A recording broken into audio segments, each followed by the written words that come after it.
Christophe Barbier, première question sur cette prestation de François Hollande. Alors on va faire un peu d'ironie. Est-ce que ce serait audacieux de dire que François Hollande a été audacieux? Non, il a été audacieux d'abord dans la période de la négociation autour de la Grèce. Il n'a pas réussi toutes ses manœuvres, il a réussi à se rétablir. Il sort plutôt par le haut de cette crise grecque et il en sort par l'audace. Il a tenu tête à Merkel, ça c'était audacieux. Oui, ou plus exactement, il a tenu les deux bouts de l'élastique, avec d'un côté Tsipras et de l'autre côté Merkel. C'était pas seulement résister à Merkel et au plus dur du point de vue allemand, c'était pas seulement essayer de raisonner Tsipras, c'était faire les deux. Et dans la semaine avant le référendum, c'était très mauvais.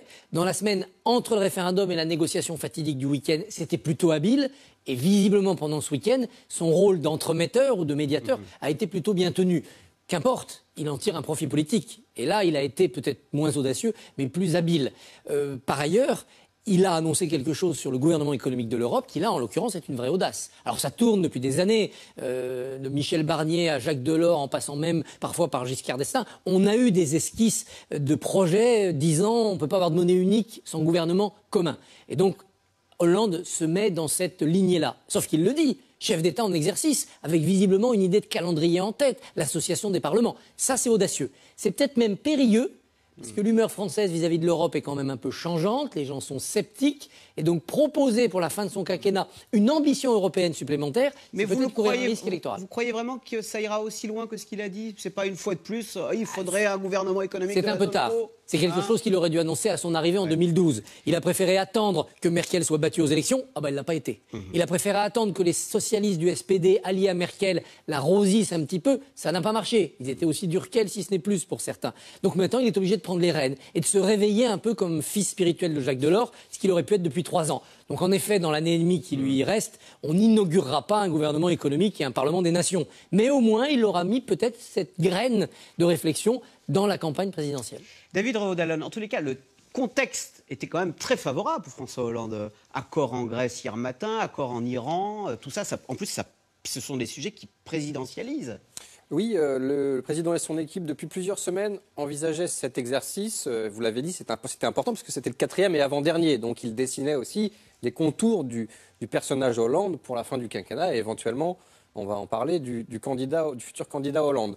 Donc, c'était très régalien, c'était très diplomatique et évidemment, après une année qui a été marquée par le terrorisme et les attentats, en 48 heures, François Hollande se présente devant les Français, fort de 2 accords. Alors, ce n'est pas lui qui les a totalement signé, surtout celui sur l'Iran, mais on voit que la France a eu une position très ferme, très particulière dans ce dossier, qui était bien plus dure que celle des Américains et qui a contribué finalement à ce que cet accord soit robuste, comme on dit dans le langage diplomatique. Et puis sur la Grèce, ça a été dit par Christophe, effectivement, il a tenu les 2 bouts de l'élastique, et ce jusqu'à lundi matin 6h, où on peut considérer que c'est lui qui est allé chercher Tsipras, qui allait sortir de la négo. Il était à peu près 6h du matin, soit 2 heures avant que l'accord soit finalement rendu public. Donc oui, un Hollande servi par les événements et finalement dont le contexte géopolitique sert tout à fait la posture qu'il avait choisi de travailler et le jour sous lequel il avait choisi de se présenter aux Français. Sur la forme, Roland Quérol, comment l'avez-vous trouvé, François Hollande? Parce que pendant longtemps, on a dit... il y avait ce procès en illégitimité. Oui, écoutez, ça fait plusieurs fois qu'on entend dire ces conseillers l'ont poussé pour cette intervention à se représidentialiser. Et j'ai eu le sentiment que les efforts, les fois précédentes, se voyaient. On voyait que la leçon à retenir, c'était qu'il faisait plus président. Cette fois-ci, j'ai eu le sentiment qu'il faisait naturellement président. Je trouvais que c'était très visible dans sa propre gestuelle. C'est pour ça que je fais des gestes avec les mains en vous parlant. C'est qu'il était suffisamment libéré pour faire des gestes. Comme si le fait d'avoir vu des confrères grecs pendant quelques jours lui avait rappelé qu'on pouvait aussi, pour être convaincant, essayer de faire des gestes. Bref, il habitait complètement le personnage qu'il jouait pour nous. Il n'était plus le président normal, mais il était normalement président. Et je trouve que c'est la première fois dans les interventions télévisées de François Hollande. Et en particulier dans les interventions du 14 juillet. Et en particulier dans celle du 14 juillet. Elle n'était pas particulièrement réussie. Absolument. Et de la même façon, j'ai trouvé que cette façon dont il a parlé de la Grèce, sans trop jouer l'autosatisfaction, c'est moi qui ai tout réglé, qui n'aurait d'ailleurs pas été... Oui, il a dit c'est l'Europe qui a réussi. Voilà, cette idée de dire que c'est l'Europe qui a réussi, pas les uns ou les autres. Cette idée de mettre en avant le couple franco-allemand, au fond, certains commençaient à lui reprocher dans les droites européennes d'être un peu trop l'agent de Tsipras, tout faire pour sauver le soldat Tsipras. Là, il a bien, au contraire, mis en avant le couple qu'il fait avec Merkel et le rôle important qu'a joué Angela Merkel. Donc je trouve que de ce point de vue-là aussi, forme et fond, il a trouvé, sans avoir d'annonce à nous faire spéciale, c'était plutôt de la pédagogie, de l'explication que de l'annonce, mais là, il a trouvé un ton qui m'a paru assez bon. Bon alors, Carmus, 20 sur 20, là, les bons gestes, le bon contexte international, c'était parfait. Je vous en prie, c'est pour ça que je provoque un peu. Non mais, objectivement, il a eu de la chance. L'accord de la Grèce lui sauve son 14 juillet. Parce qu'il sait que s'il n'y avait pas eu d'accord, c'est lui qui aurait été pointé comme étant le principal responsable. Donc de ce point de vue-là, il a raison de s'en satisfaire et de prendre les lauriers pour lui. Ensuite, objectivement, il n'a pas vraiment été mis en danger dans cette intervention télévisée. Il n'y a pas eu de question dérangeante, parce qu'au fond, sur l'accord... Quelle question dérangeante lui auriez-vous posée, alors vous ? Ah bah écoutez, moi j'aurais posé des questions, d'autres auraient pu poser les mêmes questions, mais en disant, au fond, vous demandez à la Grèce de privatiser, de réformer les retraites, d'aller à la retraite jusqu'à 67 ans, de faire le travail du dimanche peut-être un peu plus que ce qu'on a fait. Autant de réformes que vous ne faites pas en France. Et d'ailleurs, même dans l'accord que vous avez signé, on en a parlé hier dans l'émission, mais on explique que la Grèce ne pourra pas poser un projet de loi ou faire un référendum sans en parler à l'Union européenne. C'est-à-dire d'être complètement sous tutelle. Vous, président socialiste, ça ne vous dérange pas de mettre sous tutelle comme ça un État souverain ? On aurait pu imaginer qu'il y ait des questions comme ça. Il s'en serait peut-être bien sorti, parce qu'au fond, comme le disait Roland Quérol, il était soulagé, il était effectivement... il y a eu l'accord sur l'Iran qui lui permet d'engager une nouvelle phase de son quinquennat. D'autant plus qu'on a bien vu dans l'émission, les questions économiques, ça a duré 5 minutes. C'était quand même très court. On va dire que c'était l'esprit de concorde du 14 juillet. Voilà. Les précédents exercices avaient été très marqués par les questions économiques et sociales. Et François Hollande, on peut le dire, n'avait pas vraiment brillé, évidemment. Et oui, c'est l'an dernier, c'était l'inversion de la courbe du chômage où il avait reconnu qu'il avait eu tort. Alors, cette interview du 14 juillet, cette année, tombe donc au lendemain de l'accord signé avec la Grèce. Une crise grecque qui a montré la nécessité d'aller plus loin dans l'intégration européenne. Et donc François Hollande souhaite la création d'un gouvernement économique européen. Il souhaite aussi la création d'un parlement de la zone euro. On écoute le chef de l'État. Pour la Grèce, il fallait que je convainque Mme Merkel. Il fallait que Mme Merkel puisse elle-même avoir des éléments de confiance. C'est ce qu'elle demande toujours. Vous avez eu peur à un moment qu'elle ne Oui, à un moment c'était possible. Et puis, j'avais établi aussi des relations avec le Premier ministre grec qui pouvaient permettre qu'il y ait de nouveau la confiance. Je ne dis pas que c'est la France qui a gagné, parce que ça ne serait pas conforme à l'idée que je me fais. C'est l'Europe qui a gagné et la France qui a trouvé toute sa place et joué tout son rôle. Il y a eu une vraie solidarité à l'égard de la Grèce. Mais j'ai senti un moment, et c'est pour ça que je me suis mobilisé à ce point, j'ai senti qu'il y avait chez nos partenaires, en tout cas chez certains d'entre eux, ou dans l'opinion publique, l'idée qu'on pouvait maintenant, pour le bonheur des Grecs sans doute, les mettre de côté et leur dire vous n'avez plus votre place, on vous licencie pour quelques années puis vous reviendrez plus tard. Alors c'était une épreuve de vérité, c'eût été une humiliation qu'un pays qu'on a fait rentrer au fin des années 70, c'était le président Giscard d'Estaing, qui était à l'époque responsable des intérêts de notre pays. Il n'a pas regretté d'ailleurs de l'avoir fait rentrer. Mais non, il n'y avait pas à regretter, on l'a fait rentrer, ce pays, après qu'il ait connu la dictature. Puis ensuite, on lui a permis de rentrer dans la zone euro. Mais après, il y a eu sans doute un abandon des contrôles, des vigilances. Donc la Grèce s'est retrouvée dans cet état. À partir de là, l'humiliation c'eût été de la chasser. C'est la Grèce qui a proposé les réformes, puisque le Premier ministre Tsipras a fait voter ces réformes avant même qu'il ne vienne à la table du Conseil de la zone euro. Et je crois qu'il a bien fait. Et puis là, ce qui lui a été demandé, c'est de faire voter encore, demain, après-demain, des réformes importantes pour son pays. Il a été courageux, Alexis Tsipras, et je lui ai donné cette formule. Aide-moi à t'aider. Aide la France à aider la Grèce. Et la Grèce a fait les gestes qui étaient attendus, et la France a été là. Vous en trouverez beaucoup des pays qui vont toucher 85 milliards d'euros de financement supplémentaire de l'Europe, qui vont avoir 35 milliards d'investissements, qui vont être financés par l'Europe, qui vont avoir un rééchelonnement de leurs dettes grâce à l'Europe et qui vont même avoir un financement de court terme pour assurer les traites qui ne sont pas payées par la Grèce. L'Europe, elle n'est pas faite contre les nations. Elle est faite pour que chaque nation puisse se retrouver plus forte, pour faire en sorte que cet espace politique, qui est formidable quand même, 400 millions d'habitants, première puissance économique du monde, puisse se faire entendre et puisse ne pas être regardé par l'ensemble de la planète comme un espace où il y a des difficultés. Écoutez, franchement, j'ai beaucoup d'estime pour le président Obama, mais quand il me téléphone pour me dire alors comment va la zone euro, je préférais lui dire mais comment va la zone dollar? Il faut qu'il y ait un gouvernement économique de la zone euro. La France prendra une initiative. La France, avec ses partenaires, mais la France va établir un document pour dire voilà, et ce sera bien sûr partagé avec nos amis allemands, voilà ce que nous pouvons faire pour un gouvernement économique. Il faudra aussi, dans une seconde étape, aller plus loin et avoir un budget de la zone euro pour pouvoir agir en termes d'investissement. Mais il faut aussi qu'il y ait une présence plus forte des parlementaires, de ceux qui représentent les nations. Et donc, à terme, je souhaite qu'il y ait aussi un parlement de la zone euro.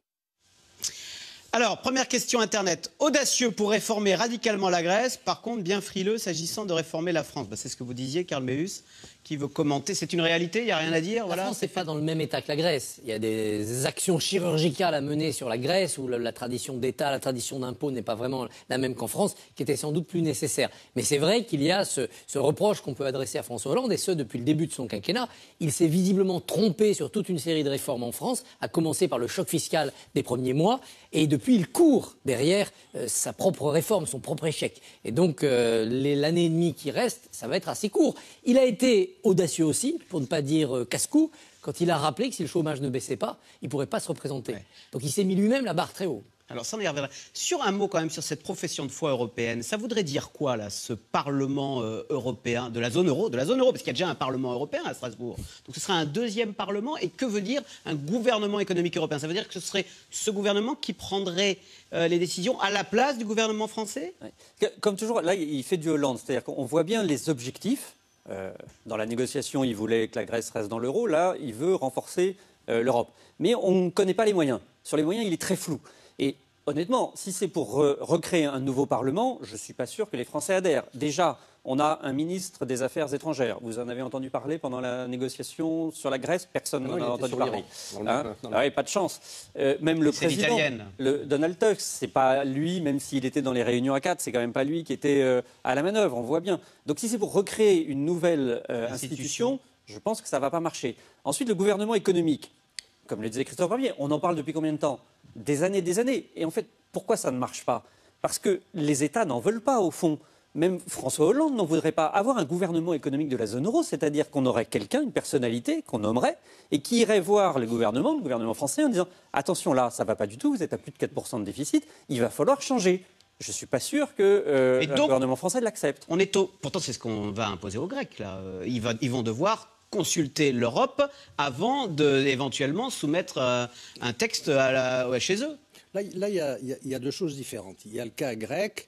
Moi, j'avais annoncé dans cette émission il y a une quinzaine de jours qu'on aurait une espèce de protectorat européen sur la Grèce. Et franchement, c'est ce qui s'est passé, c'est ce qui se passe. Hollande nous dit qu'il n'y a pas d'humiliation. L'humiliation, ça aurait été de les faire sortir, de les licencier. Dit-il. Voilà. C'est vrai que ça aurait été une humiliation terrible. Mais enfin, c'est quand même de la maltraitance, là, parce que réellement, tout ce qui fait les éléments de la souveraineté économique, financière, de défense, tout ça est mis sous tutelle. Pour chaque projet de loi, il faudra aller voir la Troïka pour demander le tampon avant de le faire voter par le Parlement grec. Si jamais il y a une dérive budgétaire, il y aura des mesures automatiques pour raboter les mesures qui ont été prises par le gouvernement. Alors c'est ça le gouvernement économique européen dont nous parle François Hollande? Justement, ça n'est pas ça. Le gouvernement économique, c'est l'idée. Mais au fond, vous avez parlé de plusieurs prédécesseurs qui nous parlent depuis longtemps de ça. Mais Nicolas Sarkozy, en exercice, avait relancé l'idée du gouvernement économique européen et avait annoncé une initiative franco-allemande. Exactement ce que vient de faire aujourd'hui François Hollande. Il y a eu des essais, vous vous rappelez, les ministres des Finances français et allemands qui essayaient de prendre des mesures communes. Ça s'est noyé dans les sables. Et le problème est de savoir si cette fois-ci, les Français et les Allemands vont réussir à proposer à la rentrée un texte commun à l'ensemble des pays de la zone euro pour ça. Parce que ce qu'on a vu dans cette crise quand même, c'est que c'est très bizarre d'avoir une monnaie et de ne pas avoir le moindre instrument de politique économique commun, ni fiscal, ni économique, rien, ni social. Donc, qu'on cherche à avoir une convergence des pays européens qui sont dans la zone euro, ça me paraît normal. Le Parlement de la zone euro, on ne le verra pas. Et on ne va pas créer un Parlement de plus. C'est pour mettre un bout démocratique dans le projet. Je pense qu'il faudra attendre des années et qu'après tout, on pourrait se dire le Parlement européen, tel qu'il est, pourrait siéger en formation zone euro. Ça éviterait d'avoir à nommer un deuxième Parlement européen. La zone euro, c'est 19 pays. Donc, je sais pas, c'est la Slovénie, c'est les pays baltes, c'est le Portugal. Un peu de tout. Oui, on peut, voilà, allez hop, maintenant vous n'êtes plus qu'un. C'est ça l'Europe. Non, mais un gouvernement, c'est quand même aller loin. C'est aller loin. Économique seulement. Pourquoi cette idée de gouvernement économique sous Sarkozy s'est perdue dans les sables? Pour deux raisons. D'abord, des corps conservateurs se sont mis en route, Conseil d'État en France, Bundesrat en Allemagne, pour enterrer le sujet. Et puis Nicolas Sarkozy, une fois la photo prise sur le perron, il a laissé tomber la chose. Et il s'en est pas assez préoccupé. Il aurait dû en faire un objectif majeur de sa deuxième partie de quinquennat. Il n'a pas eu cette volonté. Là où Roland Querol a raison, c'est qu'il faut commencer par le franco-allemand. Si vous voulez un gouvernement économique à 19, il faut d'abord fusionner certaines décisions économiques franco-allemandes. Il n'est pas normal qu'à l'automne, on adopte, nous, un budget avec des décisions fiscales, des décisions de stratégie économique, sans que nos amis allemands, n'aient leur mot à dire, pour voir si eux ne sont pas en train de prendre des dispositions qui vont tirer à eux et à dia et mettre les deux pays en concurrence, en antagonisme, plus qu'en complémentarité. Donc il faut absolument concerter ces décisions fiscales, ces décisions budgétaires, ces décisions économiques. Et allons plus loin. L'économie, c'est la recherche, c'est l'éducation. L'économie, c'est la défense. Donc il faudra tout doucement mettre en commun toutes ces décisions. Mais ça commence avec le SMIC, par exemple. Vous voyez, les Allemands ont fait un SMIC comme les Français. Alors, voilà, mais on en est loin quand même. Donc c'est un tout début de choses. Ça ressemble, mais on est quand même sur des logiques assez lointaines. Mais il faut commencer par des décisions de ce type. Par exemple, la TVA, l'impôt sur les sociétés, l'impôt sur les ménages. Comment on construit cela? On est dans une réforme sur l'impôt à la source. Que font les Allemands? Qu'ont-ils mis en place? Peut-on s'en inspirer? Comment garder des différences tout en étant dans la convergence? Ne pas tirer à eux et à dia. Si on le fait au niveau franco-allemand, vous verrez qu'en quelques années, les 19 suivront. Quant au Parlement, la zone euro, en effet, formation zone euro, ça me semble tout à fait raisonnable. C'est vrai que le gouvernement économique de la zone euro est un serpent de mer de la politique française. Le Parlement de la zone euro l'est un peu moins, mais je trouve qu'il est de bonne guerre que François Hollande les dégaine à ce moment-là, à l'occasion de cette intervention, même si, Karl l'a dit assez bien, c'est assez général et assez peu précis, et on attend de voir ce qu'il y aura dans ce fameux papier franco-allemand. Pourquoi? Parce que François Hollande, il s'est aperçu de quelque chose depuis qu'il est au pouvoir, c'est que l'Europe, elle ne fonctionne plus, ou du moins, elle fonctionne de moins en moins. Ce dossier grec en a été une démonstration éclatante, mais il y en a eu beaucoup d'autres. On ne recule pas, mais on n'avance pas. Absolument. C'est-à-dire que chaque grand Conseil européen, moi je les ai suivis depuis mai 2012, et François Hollande le dit lui-même, a vu une dégradation de la prise de décision, un fonctionnement totalement bureaucratique et surtout un fonctionnement totalement égoïste. Il s'agit du Conseil à 28, mais aussi de la zone euro. Prenez les grands conseils qui ont émaillé ce quinquennat. Qu'est-ce que ça a été? Ça a été la supervision bancaire. Il a fallu arracher à l'Allemagne le fait que l'Europe soit capable de superviser les banques pour éviter les faillites en série. Ça a été le budget. La négociation du dernier budget a été, je dirais, une scène de théâtre tragicomique où chacun a essayé à toute force, encore plus que d'habitude, parce que c'est toujours le cas, mais encore plus que d'habitude, de préserver ses intérêts nationaux. Ça a été le cas des migrants. Il y a 3 semaines, il y a eu un conseil extrêmement tendu. François Hollande a dit que ça avait été encore plus tendu que le dernier sur la Grèce, sur la question de se répartir les 40 000 migrants. Et là, on a vu que finalement, il y avait un vrai problème de solidarité et de prise de décision. Donc c'est toute l'Europe, c'est tout le fonctionnement de l'Europe à 28, de la zone euro à 19 qui est encalminé et qu'il importe de relancer. François Hollande, là où politiquement il aurait un coup à jouer, c'est de reprendre cette thématique-là et d'essayer de relancer effectivement avec un vrai papier franco-allemand, avec un vrai projet. Pour l'instant, ce qu'il a annoncé ce matin, je trouve que c'est encore un peu court. Mais là, après le feuilleton grec, c'est le prochain feuilleton qui s'ouvre. C'est la vraie réforme des institutions et la vraie gouvernance de l'Europe à 28 et de la zone euro. Le problème, c'est que ça vient aussi des présidents français.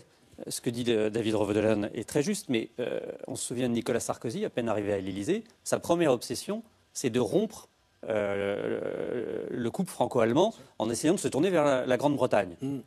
Échec, évidemment, puisque les Anglais n'ont absolument aucun intérêt et regardent les États-Unis. Donc, il se retourne vers l'Allemagne. Et là, il en fait des tonnes en essayant de dire c'est le couple franco-allemand. François Hollande fait exactement la même chose. À peine il arrive à l'Élysée, il veut desserrer l'étau du couple franco-allemand et il se tourne vers qui? L'Italie, vers l'Espagne. En gros, l'Europe du Sud, parce qu'au fond, quand on est un élève moyen, on se dit vaut mieux être copain avec ceux d'en dessous. On a des problèmes semblables quand même, tous nos pays d'Europe du Sud. Donc l'Europe n'est pas si disparate que ça. Non, mais à la fin, les Grecs, les présidents sont rattrapés par le principe de réalité qui est que sans l'Allemagne, sans le couple franco-allemand, il n'y a rien qui avance. Bon, on revient sur un petit passage assez amusant dans cette interview, parce qu'on a dit que François Hollande n'avait pas fanfaronné. Est-ce qu'il n'a pas été pris en flagrant délit de fanfaronnade quand il dit, j'avais encore l'autre jour Barack Obama au téléphone qui me dit, alors François, comment va la zone euro? Non, qu'en avez-vous pensé, ce petit name dropping là, alors, comme on dit, c'est vrai lâchage de nom. Facialement, il n'a pas voulu trop tirer la couverture à lui dans le dossier grec, mais en réalité, c'était bien évidemment son objectif de montrer que c'était lui qui avait d'une part sauvé la Grèce, mais aussi sauvé les Grecs, mais aussi sauvé l'Europe. Il dit, la France a un rôle particulier. Et c'est vrai ou pas? Jouer. C'est en partie vrai, puisque c'est vrai que sur la négociation, il a quand même joué un rôle très important et on peut se demander ce qu'il serait advenu dans cette fameuse fin de négociation à 6h du matin si Hollande n'avait pas rattrapé. Qu'à 6h15, Merkel et Tsipras voulaient quitter la salle. Absolument, il les a tous les deux rattrapés par la manche et toute cette nuit a été interrompue par des sommets à 3 ou à 4 avec Merkel, Tsipras et Hollande. Donc oui, c'est en partie vrai. Mais je veux dire, il nous fait un peu de cinéma sur sa volonté de ne pas affecter, en bénéficier trop. Par exemple, sur Barack Obama, c'est assez intéressant. Tout son objectif, ça dit tout de cette conférence du 14 juillet. Tout son objectif, c'était de se placer à très haut niveau, de montrer qu'il avait une hauteur de vue particulière et qu'il était capable de répliquer au président des États-Unis, occupe-toi de ta zone dollar et laisse-moi m'occuper de la zone euro. Ça en dit long finalement sur la stratégie de positionnement ultra régalienne, ultra présidentielle de Hollande sur ce 14 juillet. C'est un grand de ce monde et d'ailleurs, il ne s'abaisse pas à parler de la prochaine présidentielle, on en parlera tout à l'heure, et il ne s'abaisse surtout pas à parler de celui qui pourrait être son concurrent, Nicolas Sarkozy. C'est important les symboles quand même. Quand le dimanche soir du référendum, l'Élysée nous fait savoir que c'est Tsipras qui a appelé Hollande. Quand le lendemain, Merkel vient à Paris, c'est pas Hollande qui va à Bruxelles ou à Berlin. Quand Obama s'en mêle, là tout à l'heure, avant l'émission, communiqué de l'Élysée, Hollande a appelé Obama pour lui parler de l'Iran cette fois-ci. Donc c'est important de montrer qu'on est en effet dans ce niveau stratosphérique, qu'on se parle d'égal à égal, quel que soit le poids du pays, et que finalement, il y a une régulation du monde, il y a un ordre mondial. Donc on le dit avec ironie, mais on a tort. François Hollande est quand même à ce niveau-là, quand vous les citez là. Il est dans le jeu, parce que c'est mécanique, et on appelle, et on a un siège au Conseil de sécurité de l'ONU, donc Obama-Hollande se parlant sur l'Iran, c'est naturel. Mais ce qui est nouveau chez Hollande maintenant, c'est le faire savoir. Le faire savoir comme ça, pour bien montrer que il finit par être l'un des plus expérimentés aussi de cette bande. Obama va partir dans quelques mois. Juste un mot sur l'Iran, parce que le temps passe. Juste un mot pour dire que je ne crois pas seulement qu'il fait savoir, je crois qu'il fait beaucoup plus qu'avant. Je crois que notamment au niveau européen, quand il y avait des désaccords franco-allemands, c'était beaucoup par la presse que passait Hollande pour faire savoir aux Allemands qu'il n'était pas entièrement d'accord. Et quand il était avec Merkel, il n'allait pas très loin dans la discussion. Je crois qu'il a changé ces derniers mois. Je crois qu'il est devenu un acteur à part entière. C'est ce qu'on a vu dans la négociation grecque, mais d'après ce qu'on me dit à Bruxelles ou ailleurs, il est un peu plus actif, proactif dans les discussions. Là, de ce point de vue, le fait sans doute d'être devenu un président qui préside réellement et qui participe à la vie internationale, l'a aussi un peu changé. Un mot sur l'Iran. Parce que ça a l'air compliqué, là, cet accord sur le nucléaire iranien. Mais pourtant, quelles sont les implications? Est-ce que c'est l'assurance que l'Iran n'aura pas l'arme nucléaire, et pardon, c'est important, ou est-ce que c'est, au fond, que l'Iran redevient un pays ami, rentre dans le concert des nations et un allié pour combattre les terroristes de Daesh? Comment est-ce qu'il faut le comprendre, cet accord qui a été signé, là, tout frais? C'est un gel. C'est un gel. Pendant 10 ans, et sous surveillance, les Iraniens ne devraient pas accéder à l'arme nucléaire. Ça ne veut pas dire qu'ils ne l'auront jamais. Ça veut dire qu'on gèle la possibilité que les centrifugeuses servent à faire de l'uranium enrichi à fin militaire. Et il y a des procédures de contrôle assez sévères et assez sérieuses. Mais ça n'est pas l'interdiction à jamais. La crainte de la non-prolifération, de la prolifération nucléaire sera toujours là quand on regardera l'Iran. C'est pour ça que Netanyahou est absolument contre cet accord. Enfin, c'est mieux que rien, parce que pas d'accord, c'est l'arme nucléaire l'année prochaine aussi bien. Évidemment que c'est mieux que rien. Évidemment que c'est pour ça que les Chinois, les Russes, aussi bien que les Américains ou les Français, ont signé cet accord. Mais c'est aussi pour ça que Fabius a été le plus réservé, parce qu'il était très sensible aux pressions de la diplomatie israélienne notamment. Mais en effet, ça veut dire que c'est une réintégration de l'Iran dans la Cour des Nations. Et ça, c'est aussi une bonne nouvelle, parce qu'on pense ce qu'on veut les uns et les autres du régime iranien, on en pense peut-être d'ailleurs la même chose. mais c'est une grande puissance, c'est une grande civilisation, c'est un grand pays. C'était un peu anormal que d'avoir cette scission avec l'Iran. Alors, et quel a été le rôle de la France là-dedans? Est-ce que Laurent Fabius a été au centre et l'artisan de cet accord? Là encore, il a été une pièce importante. Au centre, mais par rapport à ce qu'on disait tout à l'heure sur le positionnement de la France parmi les grands de ce monde et de François Hollande sur l'Olympe, je dirais, diplomatique mondial, il y a eu un vrai retournement. C'est-à-dire que la France était plus faucon, plus en pointe que les Américains, beaucoup plus dur sur cet accord, qui est un accord extrêmement technique sur l'enrichissement de plutonium, de l'uranium, les stocks, la capacité à vérifier pour la communauté internationale, c'est-à-dire à se rendre dans les centrales iraniennes, et puis en balance la contrepartie des sanctions. Donc on a eu effectivement, alors je ne sais pas si c'était les pressions de la diplomatie israélienne, parce qu'il y a eu des hauts et des bas dans les relations franco-israéliennes, mais en tout cas, il s'agit de quelque chose qui va aussi dans le sens de ce qui se passe aujourd'hui sur le terrain. On a quand même des Américains, une coalition internationale qui œuvre, non pas aux côtés, ce n'est pas encore le cas, mais dans le même sens que les chiites irakiens et que les gardiens de la révolution iranienne qui se battent sur le terrain en Irak et en Syrie. Donc c'est quelque chose qui va dans le sens de la résolution actuelle du conflit syrien, du conflit irakien. Donc quelque part, je dirais que nous avons joué notre rôle et nous l'avons joué sur une position diplomatique qui n'est pas celle de la France traditionnellement. Nous avons vu que sur toute une série de dossiers, nous sommes plus allants que les Américains encore. Ça a été le cas sur le Mali. On était durs comme des républicains, comme George Bush. Je dirais, oui, on peut dire que nous avons été sur une ligne pas de néocons, mais des faucons américains, et celle du Congrès américain. Ça a été le cas sur le Mali, nous avons été plus en pointe que les Américains. Ça a été le cas sur la Syrie. Nous avons voulu attaquer le régime, et c'est finalement le fait qu'Obama nous le laisse en rase campagne qui nous en a empêchés, et nous le sommes également. Des colombes en Europe, mais des faucons sur le grand international. Oui, c'est un peu ce qu'on peut résumer. Il y a un léger paradoxe d'ailleurs, parce que la nécessité d'avoir l'Iran à nos côtés contre Daesh, alors qu'on est extrêmement engagé contre l'État islamique et tous ses surgeons, aurait dû amener la France à être un peu plus allante. Alors il y a un peu peut-être une répartition des rôles, qu'il y ait du côté des Occidentaux un rôle pour chacun, mais c'est un tout petit peu contradictoire. Bien, en tous les cas, voilà, ça fait quand même en 48 heures 2 accords internationaux où la France était l'un des rouages essentiels, et ça c'était au crédit de François Hollande qui finalement, c'est vrai, n'a pas fanfaronné en tous les cas. On peut en ajouter un troisième, c'est l'Ukraine cet hiver, quand même, l'hiver au printemps. Hollande il l'a mentionné d'ailleurs. Il avait raté complètement la phase initiale du conflit russo-ukrainien et il est revenu dans le jeu avec un voyage à Moscou habile, avec un poids sur les négociations. C'est loin d'être fini, mais il est revenu dans le jeu. Parce qu'en effet, maintenant, il agit. Donc on a un François Hollande très actif à l'international et puis très en France. Qu'est-ce qu'il a dit? Il ne faut pas détruire les... Quand vous êtes très bien sa communication.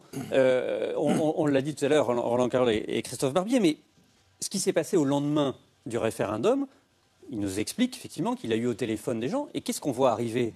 Des photos où on voit François Hollande en bras de chemise, le téléphone à la main, très concentré, avec son Premier ministre, d'autres photos avec ses conseillers. D'habitude, c'était Obama qui envoyait des photos comme ça. C'était les Américains qui maîtrisaient leur communication.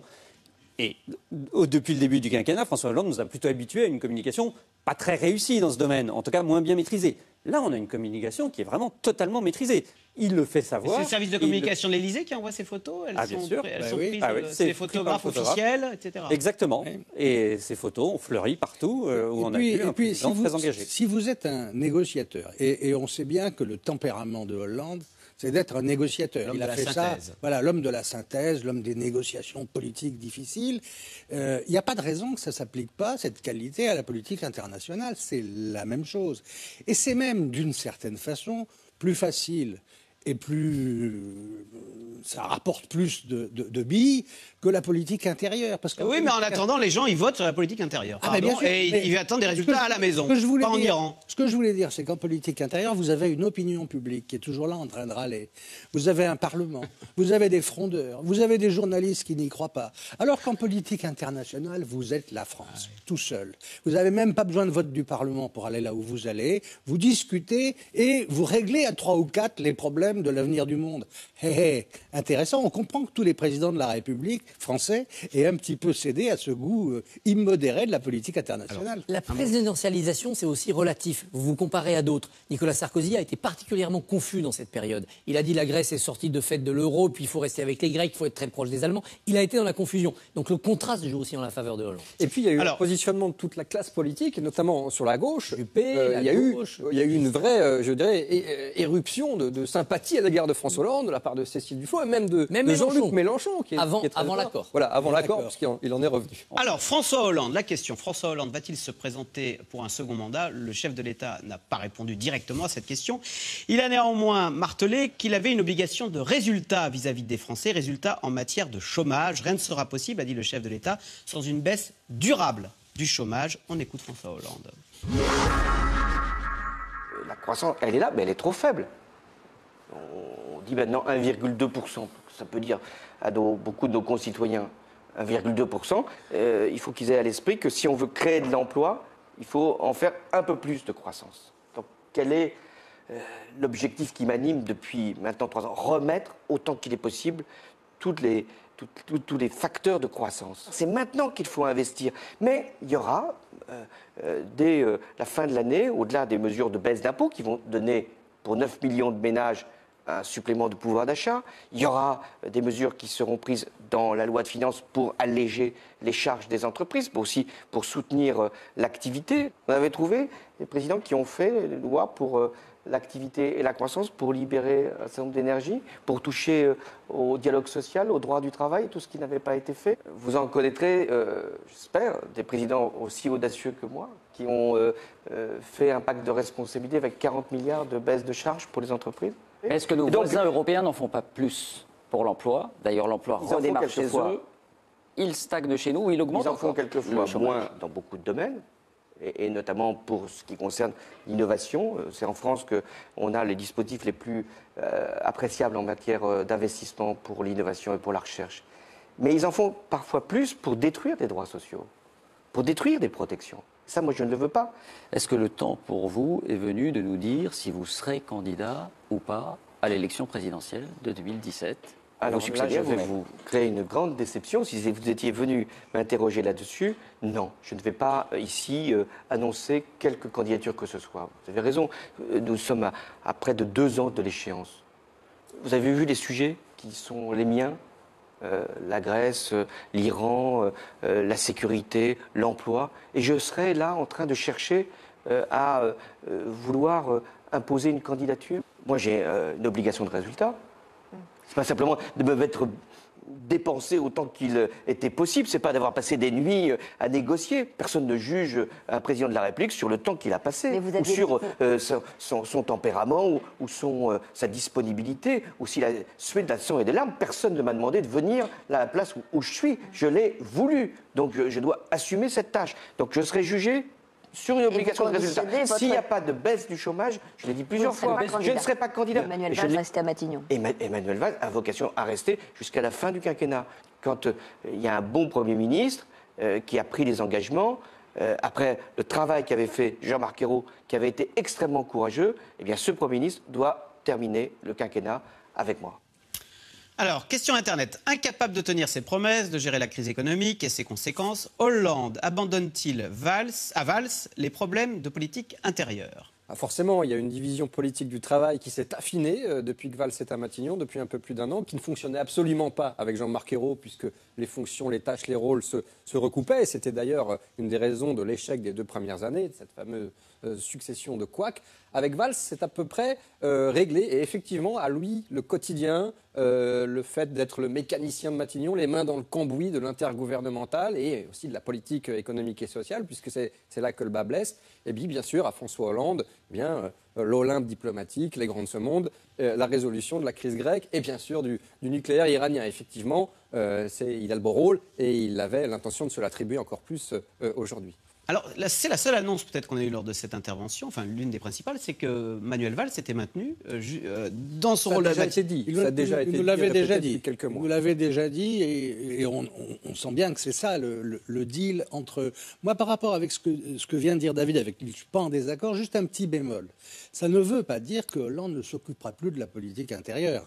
Valls ne fera rien sans téléphoner pour chaque mesure nouvelle au président de la République ou sans aller le voir. C'est vrai, mais facialement, Hollande est moins impliqué au quotidien. Moins dans le quotidien, mais c'est lui quand même qui dessine avec Valls. Mais il est président de la République qui dessine les grandes mesures, notamment sur le plan économique et social, le plan numérique, etc. Ça remontera à l'Élysée, comme ça le fait jusqu'à maintenant. C'est lui qui drive tout. Il laisse à son Premier ministre la politique. Le rôle du quotidienne. fusible, il va être content de faire le fusible pendant encore 1 an et demi, Manuel Valls. C'est pas le fusible, c'est au fond le fonctionnement normal de la Constitution française. Si jamais ça dérape, c'est lui qui en... Non. Ah non, si ça dérape, c'est celui qui sera candidat à la présidentielle qui prendra le coup. Et visiblement, comme ça sera François Hollande, si le chômage est ramené au niveau de 2012, si j'ai bien compris, sera... Allez, Christophe Barbier, Hollande ne peut pas décider de tout quand même. C'est Manuel Valls qui est en première ligne sur tous les dossiers intérieurs, non? Il est en première ligne sur les dossiers intérieurs. Pendant toutes ces affaires internationales, il s'est occupé de faire voter la fin de la loi Macron avec un 49.3. Enfin, il y a eu quand même du travail qui s'est fait. Il y a eu aussi des événements, des faits divers. Le Premier ministre était présent. Ce qui est surprenant, c'est de voir un président dire qu'il a vocation à rester jusqu'au bout, c'est-à-dire il enjambe les régionales. C'est-à-dire, Français, vous pouvez voter pour qui vous voulez au régional. Moi, je ne changerai pas de Premier ministre. Ils ont déjà un peu fait le coup au départemental. Est-ce que ça va dissuader les Français de sanctionner le gouvernement en décembre ou est-ce que ça va au contraire exciter les Français? Je trouve ça un tout petit peu cavalier de la part d'un président qui, surtout, a viré son précédent Premier ministre au lendemain de municipales perdues. Donc il y avait tenu qui elle-même devait être enjambée. C'était l'expression qui avait été utilisée à l'époque. Donc il y a une légère Et Manuel Valls, il a envie de rester jusqu'au bout, lui. Oui, par ailleurs, Valls a envie de rester jusqu'au bout parce que pour l'avenir, si Hollande se représente, qu'il soit réélu ou battu, il vaut mieux sortir par le haut de Matignon et s'inscrire dans l'avenir, plutôt que d'être viré et d'avoir une sorte de période de silence. D'autant que moi, je ne connais pas de Premier ministre sous la 5e qui ait souhaité partir. Exactement. À part une démission de Jacques Chirac, les autres... Mais dans une sorte de tactique, je ne veux pas couler avec le navire, moi j'en sais rien, non? Non, parce que Manuel Valls, il est sur un autre calendrier. Il est sur après 2017. Et son intérêt, là, dans la séquence actuelle, c'est qu'il a fait totalement le break avec ceux de ses concurrents qui auraient pu lui disputer le leadership. Montebourg, Hamon, etc. Néanmoins, le chômage ne retournera pas au niveau de 2012. Ah oui, est-ce qu'il n'a pas pris un risque là? On ne peut pas redescendre au niveau de 2012, il faudrait un miracle économique. En revanche, il peut engranger sur l'année 2016 4, 5, 6, 7 mois de baisse. Alors des baisses peut-être à moins 15 000, moins 20 000 par mois, pas moins 150 000. Il n'effacera pas en 10 mois ce qui aura été en 3 ans et demi accumulé comme chômage. Voilà, parce que le chef de l'État a dit, j'exclus de me représenter si le chômage ne baisse pas de façon durable, sans revenir au niveau de 2012. Ça veut dire que dans 1 an, puisque voilà, la question se posera là, il va falloir que le chômage commence à baisser, sinon il n'y aura pas de Hollande en 2017. Oui, mais ça va pas. Non, ça ne suffira pas.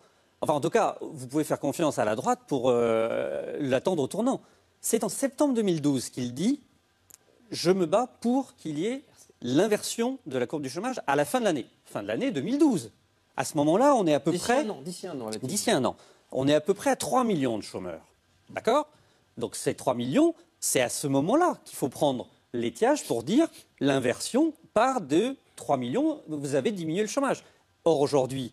Les chiffres de mai 2015, c'est 3,5 millions de chômeurs. C'est-à-dire que si on veut être vraiment très pointilleux et prendre sa promesse au pied de la lettre, c'était il devait y avoir une inversion. Au moment où je l'ai dit, j'étais à 3 millions. L'inversion, c'est qu'il y ait moins de 3 millions de chômeurs.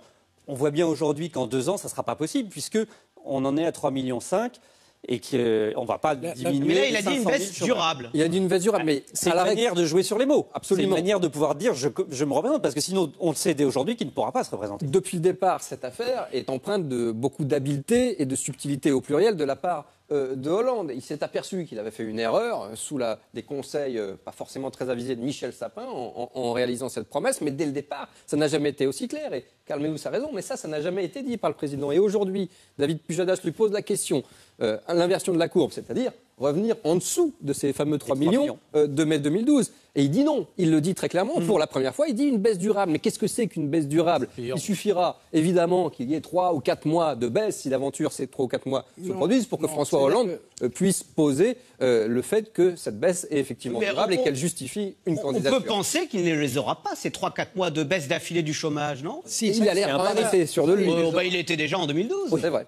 Non, je crois que c'est pas exactement ça le problème. Ça va pas être une querelle d'experts, parce que c'est une querelle qui va être tranchée par l'opinion.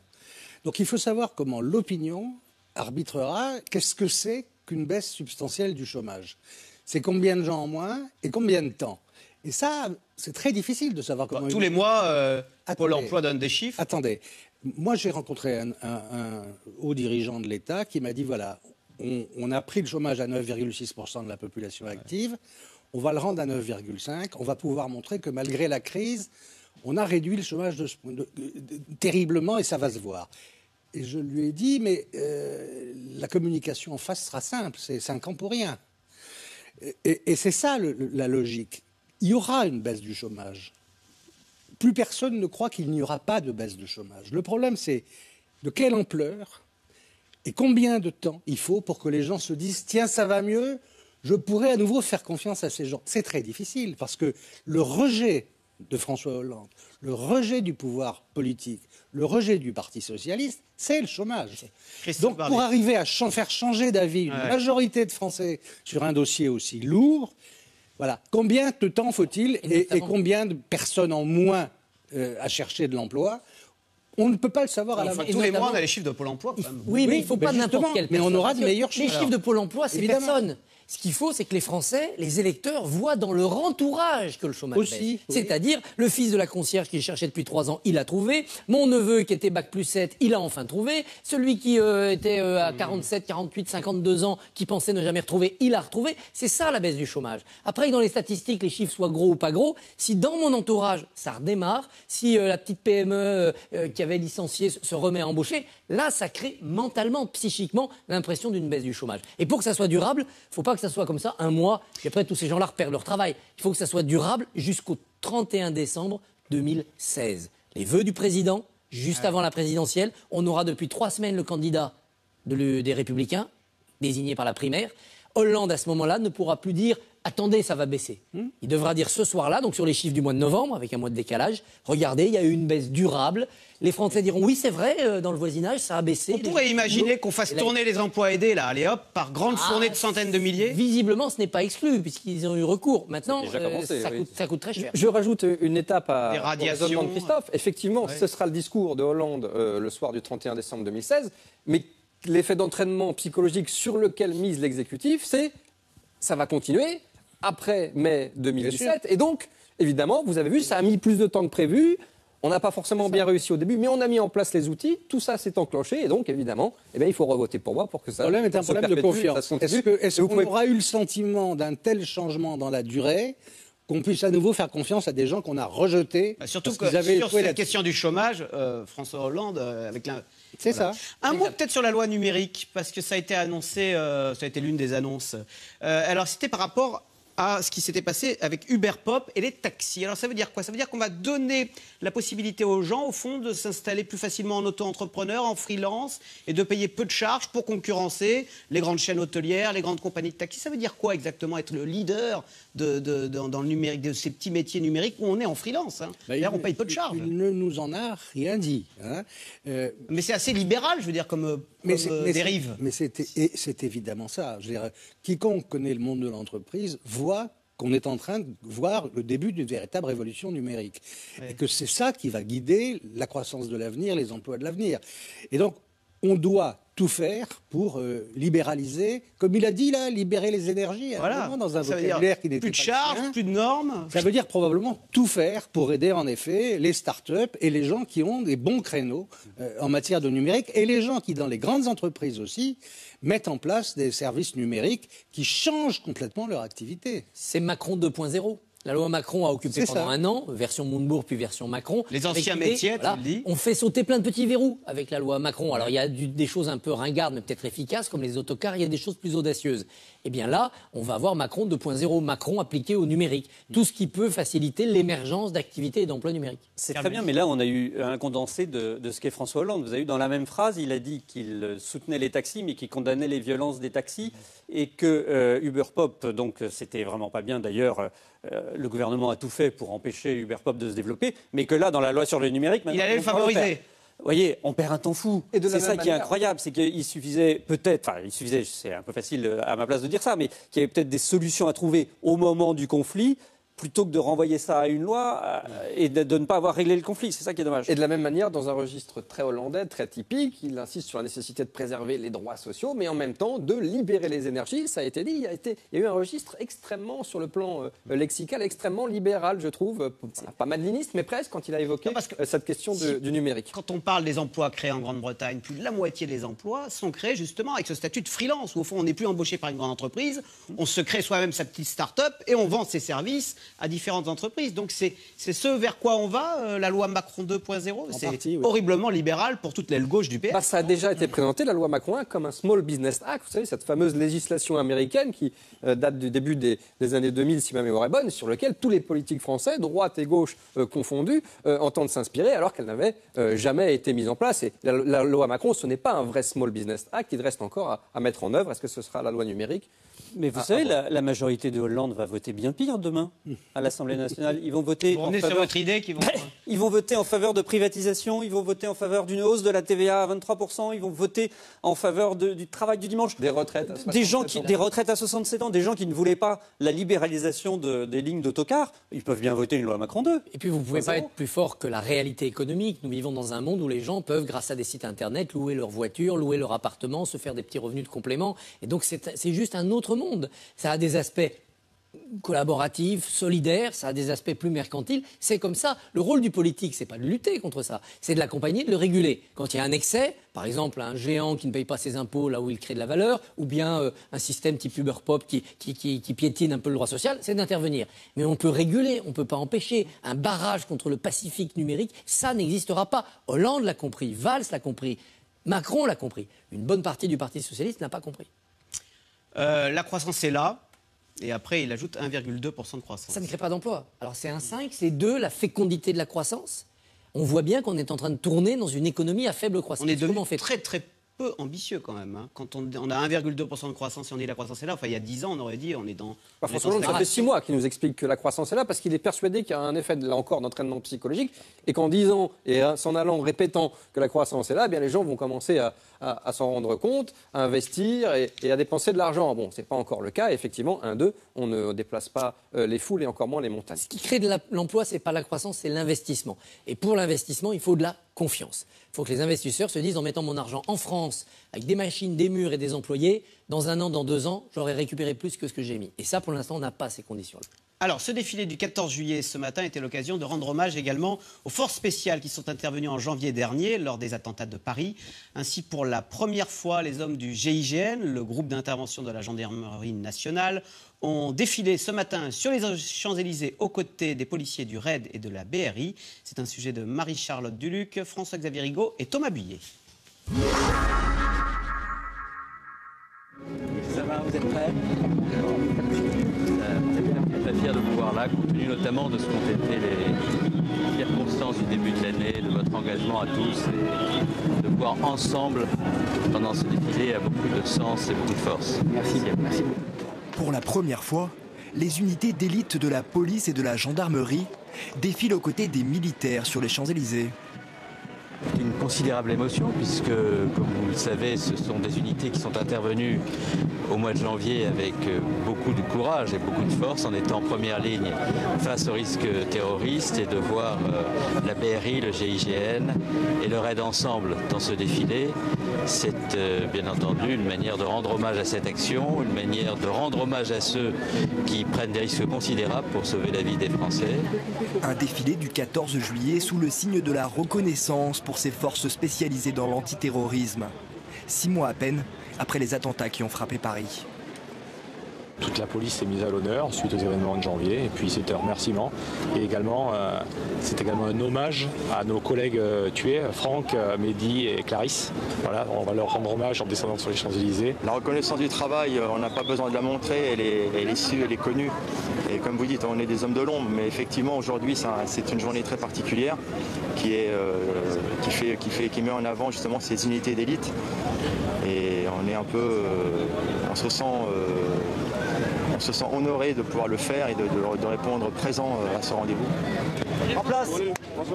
En place. Côte à côte sur les Champs-Élysées, 7 policiers du RAID,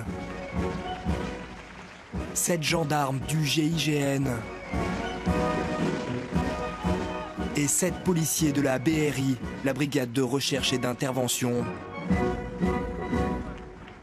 Lors de leur passage devant la tribune officielle, François Hollande et ses invités se lèvent pour applaudir ces forces d'élite qui défilent pour la toute première fois de leur histoire. J'ose pas dire tous les jours, mais toutes les semaines, nous arrêtons, nous empêchons, nous prévenons des actes terroristes. Nous sommes mobilisés.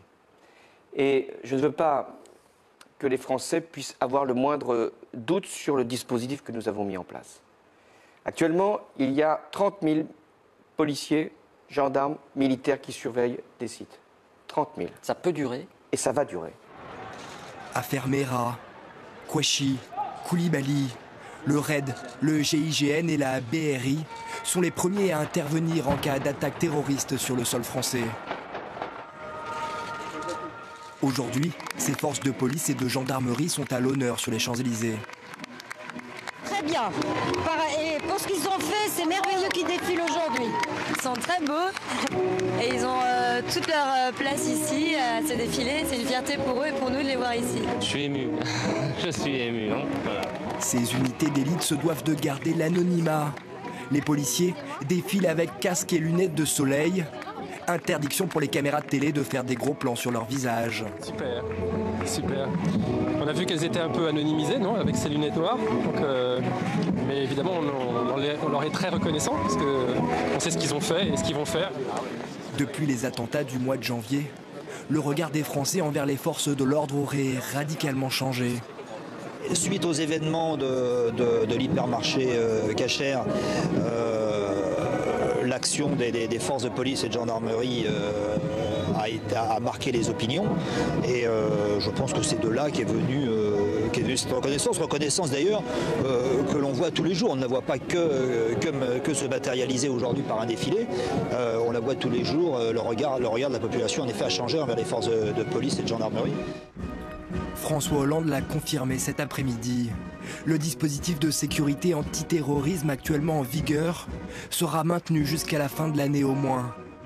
10 000 militaires, appelés les Sentinelles, seront toujours présents quotidiennement sur le sol français pour assurer la sécurité des lieux sensibles. Alors, question Internet. Les militaires des forces spéciales d'intervention qui ont défilé étaient-ils encore en service actif ?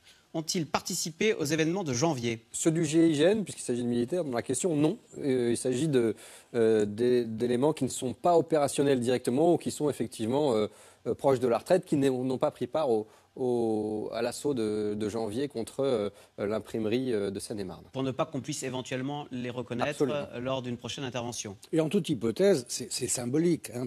Peu importe si les individus qui sont là ont été ou pas au feu il y a quelques mois. C'était l'idée que la nation rendait hommage à ces forces d'intervention, policières ou gendarmesques. Et voilà, c'est ça qui était important. Là, c'était le maniement d'un symbole lourd. Mais c'est un défilé militaire, même s'il y a souvent tous les ans des pompiers. Ça rejoint ce qu'a dit le gouvernement, c'est-à-dire nous sommes en guerre. C'est une guerre totale, c'est une guerre de civilisation. On a eu ce vocabulaire depuis le mois de janvier dans la bouche de l'exécutif. Donc les mettre, eux, dans un défilé militaire, c'est aller dans ce sens-là. Alors justement, guerre de civilisation, puisque la question a été posée à François Hollande, est-ce que vous assumez ce terme guerre de civilisation qui avait été employé par les conservateurs américains voilà. Le choc des civilisations, qui est une thèse de Samuel Huntington, père des théories des néocons, et ensuite par Manuel Valls. Il a effectivement répondu sur ce point en précisant que oui, il y avait une guerre de tous ceux qui veulent détruire la civilisation. Contre les civilisations. Ce qui est différent, ce qui veut dire qu'ils se mettaient au même niveau finalement que les autres civilisations, etc. Donc, absolument, mais expliquant que Daesh, que les terroristes en général, voulaient mettre à bas toutes les civilisations. Il a parlé de toutes les religions, musulmanes, chrétiennes. Et si vous écoutez bien ce qu'avait dit Manuel Valls, c'était ça qu'il voulait dire exactement. Il n'y a pas l'ombre d'une feuille de papier à cigarette entre les... Bien sûr, et mettons-nous un instant dans la tête d'un islamiste qui fait sauter des statues antiques, c'est pour imposer ce qu'il considère être la bonne civilisation, c'est-à-dire la sienne, la loi islamiste la plus dure possible. On a quand même un tournant sécuritaire entre des militaires qu'on voit applaudis partout, Manuel Valls qui parle de guerre de civilisation, et François Hollande qui se vante en disant, enfin qui s'honore de dire, depuis que je suis en responsabilité, je n'ai eu de cesse de renforcer les services de renseignement. Oui, on a clairement un tournant sécuritaire de plus en plus marqué. C'est pas étonnant pour Manuel Valls, lui, ça fait longtemps qu'il est comme ça, mais pour François Hollande et pour l'ensemble de l'appareil dirigeant de l'État et les socialistes, c'est quelque chose de plus en plus fort. Qui aurait dit, il y a encore quelques mois, qu'une loi sur le renseignement mettrait le curseur tellement du côté du renseignement et tellement peu du côté de la préservation des libertés publiques. Il y a eu là un mouvement qui a été fait, qui est évidemment lié aux attentats, à la montée du djihadisme et à la peur que les citoyens français ont de l'islam. Si Nicolas Sarkozy avait fait voter la loi renseignement, on aurait eu Une levée de bouclier à gauche. Plus de mouvement. Il y aurait eu effectivement un tollé. Au début du quinquennat, Manuel Valls, qui était à l'époque ministre de l'Intérieur, avait évoqué la menace intérieure. C'était lors d'un discours au Sénat. Personne n'avait bronché. Il parlait évidemment de la menace terroriste, djihadiste intérieure. Un tel vocable dans la bouche d'un Brice Hortefeux ou d'un Nicolas Sarkozy aurait évidemment suscité un tollé et un scandale. C'est vrai qu'on avait une gauche policière, je dirais pour résumer, incarnée par Manuel Valls, c'est-à-dire qui assumait ces erreurs du passé, les erreurs de la campagne de 2002, vous savez, quand Lionel Jospin avait précisément perdu sur la sécurité, le débat n'existait plus vraiment au Parti socialiste. On avait fait le choix d'assumer finalement cette politique sécuritaire pour mettre en défaut le procès en laxisme, en angélisme qui est traditionnellement intenté par la droite. Là, au fil du quinquennat, ce n'est plus une gauche policière, c'est une gauche militaro-sécuritaire, puisqu'on voit que la part belle est faite aux militaires, qui sont à peu près le seul budget, le seul ministère régalien dont les effectifs sont préservés et même augmentent. On a cette loi renseignement qu'évoquait Roland Quérol. On a effectivement un défilé qui met totalement à l'honneur les forces d'assaut, les unités d'assaut. Donc oui, François Hollande, il l'a dit, nous ne relâcherons rien. Nous arrêtons chaque semaine des terroristes. La physionomie de ce quinquennat, depuis l'affaire Mera, a obligé les socialistes à donner dans une dimension effectivement très très militaire. Alors, puisqu'on est au symbole, l'opinion avait précédé les dirigeants. C'est parce que vous avez remarqué, on dit l'opinion a changé depuis janvier. En fait, si vous regardez les sondages, de façon constante et depuis des années, la population aime l'armée, aime la police et aime la gendarmerie. Mais les policiers et les gendarmes se sentaient mal aimés. Il y avait beau y avoir ces sondages que vous publiez régulièrement et qui montraient que ce n'était pas le cas. Eux, ils se sentaient mal aimés parce qu'ils savaient bien que dans certains quartiers, on les regardait avec pas beaucoup de sympathie. À mon avis, d'ailleurs, ça continue. Mais il y a eu le sentiment d'un changement alors que l'opinion avait là précédé. L'opinion était déjà beaucoup plus sécuritaire que la classe politique. Bon, et alors sinon, sur les symboles, que faisaient là les Mexicains, le président mexicain dont l'armée a défilé avec des faucons et les buses même? C'est une tradition d'avoir des invités d'honneur. Là, c'était un Sud-Américain, c'était une première. Oui, et puis ça participe aussi d'une réconciliation aussi avec le Mexique. On a eu avec l'affaire Florence Cassé des mots un peu froids. Il y a eu des annulations de l'année du Mexique en France. Donc on a été dans une crise diplomatique qui n'était pas gravissime, mais qui était quand même un sérieux rafraîchissement. Donc on passe l'éponge là-dessus. Et puis si la gauche était critiquée par la droite sur cette invitation, elle aurait beau jeu de ressortir Bachar el-Assad au même endroit il n'y a pas si longtemps. D'accord. Donc il n'y a pas de polémique sur le fait que le Mexique est un pays où l'armée a des méthodes musclées, où c'est le pays des narcotrafiquants. Oui, c'est le cas de la gauche. François Hollande, à gauche, oui, mais François Hollande assume totalement ses relations. On l'a vu se rendre en Arabie Saoudite, on l'a vu se rendre à Cuba, on l'a vu se rendre à Alger, sans émettre la moindre protestation sur le caractère peu démocratique du régime ou la question des droits de l'homme. Donc je ne crois pas que ce soit l'invitation du président mexicain soit de ce point de vue une erreur politique. Mais ça fait grincer des dents à gauche de la gauche. Ils l'ont dit assez clairement. Mais on ne sait pas qui sera invité l'année prochaine pour le 14 juillet 2016. Il y a moins de prisonniers politiques au Mexique qu'à Cuba quand même. Donc bon, il a fait pire Hollande. Et moins d'exécutions qu'en Arabie Saoudite. Exactement. Il y a des assassinats de masse. Bien sûr, il y a un état d'insécurité. Et il y a même des évadés qui arrivent à faire des tunnels dans les prisons. De plusieurs centaines de mètres. Donc, bien sûr, c'est un pays qui est loin d'avoir une sécurité totale. Par ailleurs, il y a aussi des enjeux économiques.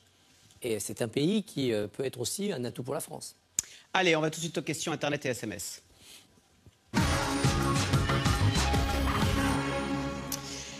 Qui Hollande a-t-il cherché à convaincre aujourd'hui? Les Français, les marchés financiers, les frondeurs, le PS ou ses électeurs? Tout cela.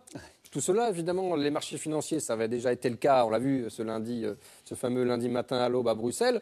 Et puis, je crois que là, il a cherché à convaincre tous les Français. Qu'est-ce qu'on a vu? On a vu les prémices de ce que sera la campagne présidentielle de Hollande en 2017. C'est quoi? C'est le président protecteur. On a évoqué tous les dossiers, Grèce, Iran, terrorisme. Si tant est qu'il se présente. Si tant est qu'il se présente, bien sûr. Le chômage baisse. Et puis, c'est le président qui défend la patrie. Ça, c'est quelque chose d'assez nouveau dans le vocable du président. La patrie, on avait jusqu'ici la République, on a eu aussi la nation qui est apparue. Et là, on sent qu'il cite le général de Gaulle. Et l'âme française. Et l'âme française, absolument. Donc, c'est le défenseur, c'est en quelque sorte le petit père de la nation qui commence à se profiler. Et évidemment, c'est un contre-rôle ou un rôle en contre-emploi par rapport à celui qu'occupera, évidemment, Nicolas Sarkozy, puisqu'il pense très fort à lui. S'il y avait eu un Grexit, il y avait une bonne chance que les taux d'intérêt remontent. Et donc, la France emprunte plus cher. Et donc, elle doit faire des graves coupes dans ses dépenses si elle veut tenir ses objectifs. Donc, adieu la croissance et la baisse du chômage. Donc là, le quinquennat, il était plié. François Hollande, fidèle à lui-même, ne se donne-t-il pas que des satisfecit? Politiquement, il a raison de le faire. D'abord parce qu'il sait que ses opposants ne le feront pas à sa place et qu'ensuite, on l'a dit au début de l'émission, il est passé quand même tout près du précipice. À 6 heures du matin, on était quand même plus proche d'une rupture que d'un accord. Et à ce moment-là, s'il y avait rupture, c'est lui qui en aurait porté la responsabilité et le 14 juillet aurait été très différent. Donc politiquement, il a intérêt à le faire. Comme il a intérêt, comme on fait avant lui, François Mitterrand avant 88, Jacques Chirac avant 2002, de se mettre dans les habits du président de la République, homologue de tous ces grands de ce monde, parce qu'il sait que les candidats qu'il y aura face à lui ne pourront pas être dans ce registre. Oui, il se donne le bon rôle. Il a arrêté le terrorisme, il a résolu la crise grecque, il a réintégré l'Iran dans le concert des nations. Alors après, c'est peut-être un peu de chance aussi. Oui, un peu de chance, bien sûr. Mais après, maintenant, il faut convaincre l'opinion. Il faut que l'opinion se convainque. Sa dernière mission, c'est de sauver la planète. Il va remettre à l'aplomb maintenant. Voilà. Non, mais c'est pour ça que ce qui est intéressant, c'est que le 14 juillet ne clôt pas une séquence comme on a l'habitude de le voir en communication politique. Elle est à l'intérieur d'une séquence qui va jusqu'à début décembre. Ouais. Et au fond, il y avait ce problème grec qui devait résoudre, qui a été résolu. Et maintenant, il faut qu'il sauve la planète avec le climat. S'il arrive à obtenir un accord, à ce moment-là, effectivement, l'horizon pourra être plus dégagé pour lui pour 2017. Quant à l'inversion de la courbe du CO2, ce sera pour beaucoup plus tard. Hollande rêve-t-il d'un second mandat? Oh, bien sûr.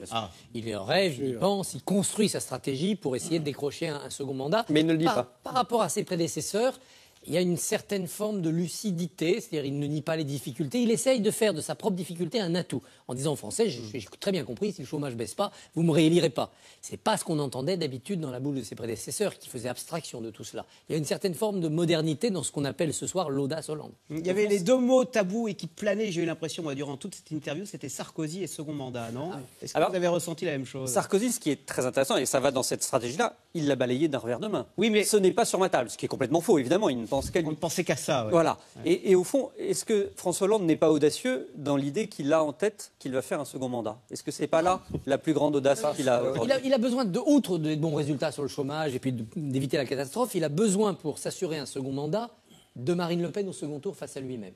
Donc il a besoin de Sarkozy au premier pour qu'il y ait un candidat centriste et que ça affaiblisse les candidats d'opposition. Voilà, le jeu est celui-là pour Hollande. En quoi cette interview peut-elle répondre aux préoccupations majeures des Français?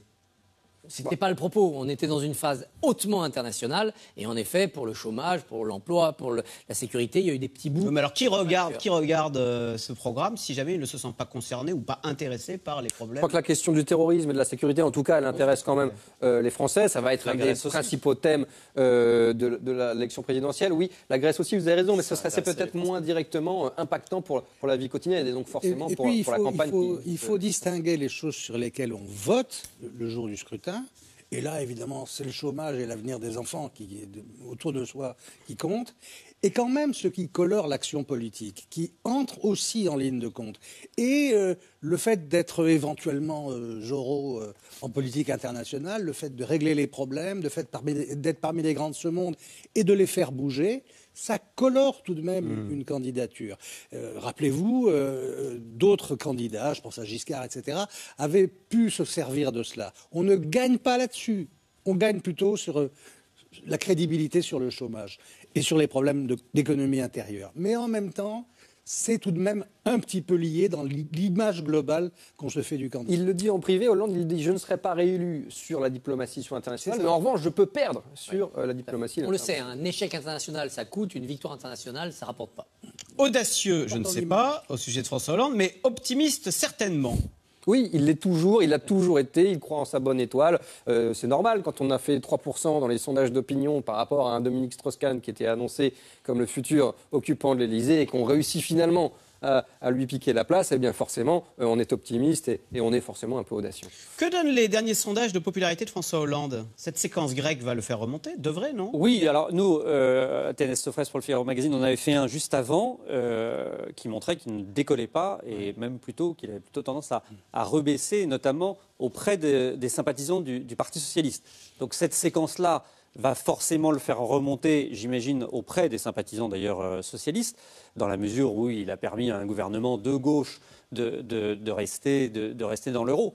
Maintenant, de la même manière que l'esprit du 11 janvier l'avait fait monter et ça n'avait pas duré longtemps, ça risque de ne pas durer longtemps parce que, comme il le dit, il a une obligation de résultat sur le chômage, la sécurité et l'avenir des Français. Il y a un sondage ELA publié aujourd'hui. François Hollande a su faire entendre la voix de la France. 51% d'accord avec cette phrase, plus 13 points. Il y a eu un sondage avant toute cette affaire grecque accablant pour Hollande, c'était son poids en Europe. Il arrivait bon dernier, bien sûr loin derrière Hollande, derrière Merkel, mais même loin derrière Juncker ou des gens comme ça. On va voir si là, il remonte dans ce baromètre de ceux qui ont du poids en Europe. Ce sondage-là semble en indiquer la... Mais voilà, il peut gagner 10 points dans la moyenne des sondages.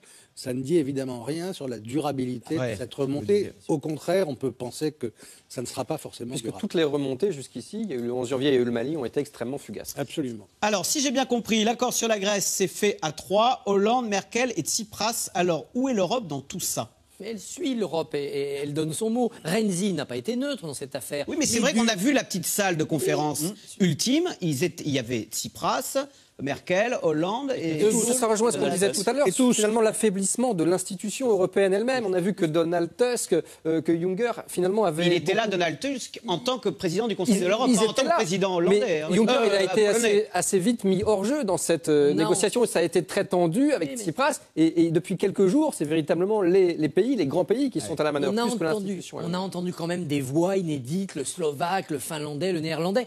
À la fin, la décision, elle est franco-allemande, mais le concert de voix pèse sur les gros. De Gaulle disait, la France et l'Allemagne, c'est la viande. Les autres, c'est les légumes. C'est très cruel. Mais pour faire un bon plat, il faut aussi des légumes. Et à la fin, c'est adopté à l'unanimité par les 19. C'est-à-dire qu'il y a une espèce de délégation de pouvoir pendant la nuit aux poids lourds que sont les Français et les Allemands, dont on sait en même temps qu'ils reflètent bien les désaccords internes. Donc c'est comme quand vous faites une commission de travail. Vous envoyez ceux qui sont les poids lourds, qui ont d'autres bataillons derrière eux et qui sont en désaccord. Et qui étaient finalement les leaders des deux sortes. Et s'ils s'en sortent, les 19 votent le même texte. C'est parce qu'on a eu des petites nations très dures qu'il y a eu ce fonds de garantie sur les actifs. C'est parce qu'on a eu Renzi qui est monté au secours de la Grèce que ce fonds a peut-être été mis en Grèce. Ça joue, ça colore quand même la négociation. C'est un monde très multipolaire, de plus en plus multipolaire que le Conseil européen et le Conseil de la zone euro. François Hollande dit avoir convaincu Angela Merkel sur la Grèce. Mais n'est-ce pas plutôt l'inverse ? Parce que finalement, les mesures, la tutelle, elle est bien là au bout. C'est les deux, c'est vraiment les deux. Je pense que c'est vraiment les deux. Je pense que Merkel, surtout parce que à l'intérieur de sa propre coalition, était poussée vers des positions encore plus dures que ce que nous avons vu là. Elle avait donc besoin d'un François Hollande qui la tire un peu vers l'acceptation d'un accord. Et François Hollande a dû accepter, de la part de Mme Merkel, beaucoup des dispositions dures pour la Grèce qu'il aurait bien voulu ne pas y mettre. Donc en Allemagne, la presse allemande peut dire qu'Angela Merkel a gagné, de la même façon que nous on dit que François Hollande a gagné. Non, je crois que François Hollande a plus justement dit que c'était une position européenne à base de groupe franco-allemand qui avait gagné. Et puis il ne faut pas oublier que la position de Mme Merkel est très critiquée, y compris dans son pays, parce qu'on dit que c'est quand même une cure assez ahurissante, non pas d'austérité, mais presque d'humiliation, même de 80 milliards. Oui, mais c'est rien à côté de évoqué en termes de réforme. C'est rien à côté de ce que Schäuble voulait, mais c'est quand même un sacré paquet que la Grèce a dû avaler. Absolument. La révolution numérique détruit plus d'emplois qu'elle n'en crée. Comment Hollande peut-il alors envisager une baisse du chômage ? C'est la thèse du livre de Luc Ferry, La création destructrice par opposition à la destruction créatrice. Est-ce qu'on est dans un monde où en effet le numérique détruit plus d'emplois qu'il n'en crée ? S'il crée de la richesse, ceux qui n'auront pas un emploi vivront de cette richesse créée d'une manière ou d'une autre. Sinon, on va vers un monde assez difficile. Comment peut-on qualifier d'audacieux alors qu'il n'a engagé aucune réforme structurelle en France depuis 3 ans ? Oui, c'est tout le problème. C'est-à-dire que, comme on le disait pour le chômage, comme on le dit pour la croissance, comme on le dit là pour audacieux, le problème de François Hollande, c'est d'arriver à être crédible. Il peut dire toutes ces choses-là, si les Français ne le ressentent pas, ça sera une catastrophe pour lui, parce qu'à ce moment-là, il pourra toujours être candidat, il risque de ne pas passer le premier tour. Voilà. Et François Hollande a qui qualifiait lui-même ces réformes d'audacieuses, je précise. Et il ne faut pas appeler, et Hollande ne veut pas appeler réformes structurelles des réformes qui seraient purement la négation du droit du travail. C'est la fin de cette émission.